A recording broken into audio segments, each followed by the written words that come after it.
Hi ಎಲ್ಲರಿಗೂ ನಮಸ್ಕಾರ. Welcome back to my channel. ನಾನಿವತ್ತು ಹಸಿ ಕಡಲೆಕಾಳಿಂದ ವಡೆನ ಮಾಡ್ತಾಯಿದ್ದೀನಿ. ಹೇಗೆ ಮಾಡೋದು ನೋಡೋಣ ಬನ್ನಿ. ನಾನಿಲ್ಲಿ ಮೊದಲಿಗೆ ಹಸಿ ಕಡಲೆ ಗಿಡಗಳನ್ನ ತೊಗೊಂಡಿದ್ದೀನಿ. ಈ ಥರ ಕಾಯಿಗಳನ್ನೆಲ್ಲ ಬಿಡಿಸ್ಕೊಂಡು ಸಿಪ್ಪೆ ತೆಗೆದು ಕಾಳುಗಳು ಮಾಡಿಟ್ಕೊಂಡಿದ್ದೀನಿ. ಅರ್ಧ kg ಕಾಳಿದೆ. ಇದರಿಂದ ಗರಿ ಗರಿಯಾದ ಮತ್ತು ರುಚಿಯಾದ ವಡೆಗಳನ್ನ ಹೇಗೆ ಮಾಡೋದು ಅಂತ ನೋಡೋಣ.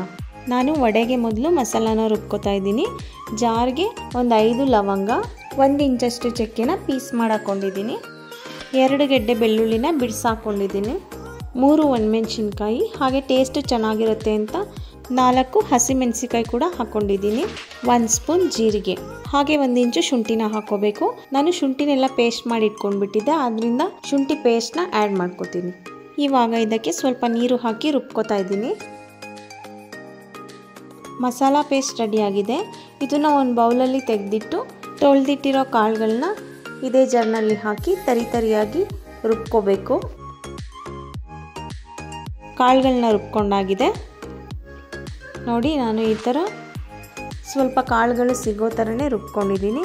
ನೀವು ಬೇಕಿದ್ರೆ ನುಣ್ಣಗೆ ಬೇಕಾದರೆ ರುಬ್ಕೋಬೋದು, ಇಲ್ಲ ಇನ್ನೂ ತರಿಯಾಗಿ ಕೂಡ ರುಬ್ಕೋಬೋದು. ಇದನ್ನು ಒಂದು ಪಾತ್ರೆಗೆ ಹಾಕಿ ಮತ್ತೆ ಉಳಿದ ಕಾಳುಗಳನ್ನೆಲ್ಲ ನಾನು ಇದೇ ರೀತಿಯಾಗಿ ರುಬ್ಬಿಟ್ಕೋತೀನಿ. ಕಾಳುಗಳೆಲ್ಲ ರುಬ್ಬಿದ್ದಾಗಿದೆ.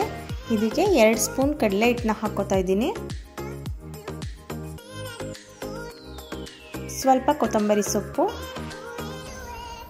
ಸಬ್ಸಿಗೆ ಸೊಪ್ಪು, ಹಾಗೆ ನಾನು ಮುಂಚೆ ರುಬ್ಬಿಟ್ಕೊಂಡಿದ್ನಲ್ಲ ಮಸಾಲ, ಅದನ್ನು ಸೇರಿಸ್ಕೊತಾ ಇದ್ದೀನಿ. 3 ಈರುಳ್ಳಿನ ಸಣ್ಣದಾಗಿ ಹೆಚ್ಚಿಟ್ಕೊಂಡಿದ್ದೆ, ಅದನ್ನು ಕೂಡ ಸೇರಿಸ್ಕೊಂಡಿದ್ದೀನಿ.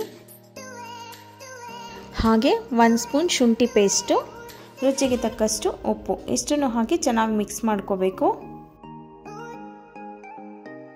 ಕ್ರಿಸ್ಪಿನೆಸ್ ಬರಲಿ ಅನ್ನೋದಕ್ಕೋಸ್ಕರ ಸ್ವಲ್ಪ ಅಕ್ಕಿ ಹಿಟ್ಟನ್ನು ಸೇರಿಸ್ಕೋಬೇಕು. ಅಕ್ಕಿ ಹಿಟ್ಟಿಲ್ಲ ಅಂದರೆ ಮಸಾಲ ರುಬ್ಕೊಳ್ಳುವಾಗಲೇ ಸ್ವಲ್ಪ ಅಕ್ಕಿನ ನೆನೆಸಿ ಅದ್ರ ಜೊತೆ ರುಬ್ಕೊಂಡ್ರೆ ಇನ್ನೂ ಚೆನ್ನಾಗಿ ಬರುತ್ತೆ. ನಾನಿವಾಗ ಇದಕ್ಕೆ 2 ಸ್ಪೂನ್ ಅಕ್ಕಿ ಹಿಟ್ಟನ್ನು ಸೇರಿಸ್ಕೊಂಡಿದ್ದೀನಿ. ಇದನ್ನು ಕೂಡ ಚೆನ್ನಾಗಿ ಮಿಕ್ಸ್ ಮಾಡ್ಕೋಬೇಕು.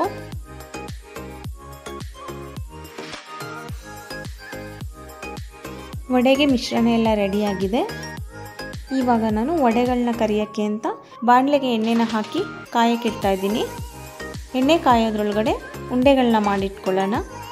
ನೀವು ಬೇಕಿದ್ರೆ ತಟ್ಟಿ ಕೂಡ ರೆಡಿ ಮಾಡಿ ಇಟ್ಕೋಬೋದು. ನಾನಿಲ್ಲಿ ಉಂಡೆಗಳನ್ನ ಮಾಡಿಟ್ಕೊಂಡು ಡೈರೆಕ್ಟಾಗಿ ಕೈನಲ್ಲೇ ತಟ್ಕೊಂಡು ಎಣ್ಣೆ ಒಳಗಡೆ ಬಿಟ್ಕೋತೀನಿ. ಇವಾಗ ಉಂಡೆಗಳೆಲ್ಲ ರೆಡಿಯಾಗಿದೆ, ಎಣ್ಣೆ ಕೂಡ ಕಾದಿದೆ. ನಾನು ಕೈನಲ್ಲೇ ತಟ್ಟಿ ಎಣ್ಣೆಗೆ ಹಾಕೋತಾ ಇದ್ದೀನಿ. ಈ ರೀತಿ ಕೈಯಲ್ಲಿ ತಟ್ಟು ಹಾಕಲಿಕ್ಕೆ ಆಗಲ್ಲ ಅಂದರೆ ಒಂದು ಮಣೆಯ ಮೇಲೆ ಅಥವಾ ಕಾಟನ್ ಬಟ್ಟೆ ಮೇಲೆ ತಟ್ಟಿಟ್ಕೋಬೋದು. ಎಣ್ಣೆ ಕಾದ ನಂತರ ಡೈರೆಕ್ಟಾಗಿ ತೆಗೆದು ಎಣ್ಣೆಗೆ ಹಾಕ್ಬೋದು. ಇವಾಗ ವಡೆಗಳೆಲ್ಲ ಚೆನ್ನಾಗಿ ಬೆಂದಿದೆ. ಇದನ್ನು ಎಣ್ಣೆಯಿಂದ ತೆಗೆದಿಟ್ಕೋತಾ ಇದ್ದೀನಿ. ಈವ್ನಿಂಗ್ ಸ್ನ್ಯಾಕ್ಸ್ಗೆ, ಕಾಫಿ, ಟೀ ಮತ್ತು ಪಾಯಸದ ಜೊತೆ ತಿನ್ನೋಕ್ಕೆ ತುಂಬ ಚೆನ್ನಾಗಿರುತ್ತೆ.